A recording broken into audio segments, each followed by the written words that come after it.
accepte qu'on te traite de méchant. Si tu veux qu'on te traite de gentil, tu ne pourras jamais rien faire pour tes enfants. Il ne faut pas exagérer. Les gens à qui tu apportes tes enfants, eux aussi peuvent faire des enfants. Mais s'ils ont décidé de limiter, ce n'est pas pour aller prendre des enfants d'autrui et puis les amasser à la maison. Non.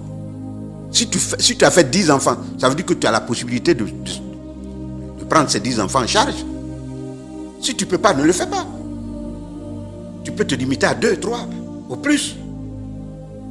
Mais si tu dis non, tant qu'il y en a, il faut faire. Mais non, tant qu'il y en a, il faut faire. Moi, je ne t'ai pas amené à faire ton enfant, donc ne me demande pas de t'aider à prendre un enfant. Non. On va dire que tu es méchant. Écoute, à partir du moment où tu pointes déjà le bout du nez, accepte qu'on te traite de méchant. Si tu veux qu'on te traite de gentil, tu ne pourras jamais rien faire pour tes enfants.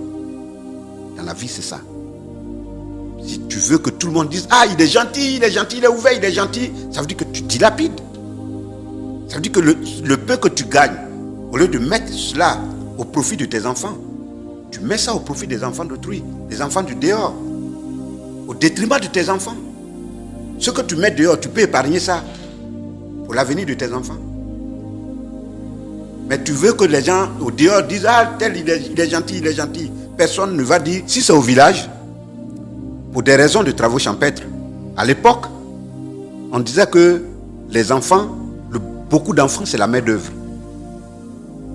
Mais il faut scolariser les enfants. Tu as dit la main d'œuvre au champ.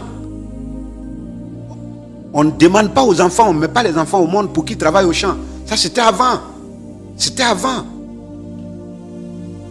Donc, même maintenant au village, quand tu fais des enfants, il faut calculer. Il faut calculer. Déjà, avec ta main, ta seule main, tu vas au champ avec ta machette. Tu vas débroussailler, tu vas travailler comment? Pour pouvoir ramener de l'argent, nourrir ta petite famille, habiller ta petite famille, soigner ta petite famille, même quand on est au village. Scolariser ses enfants.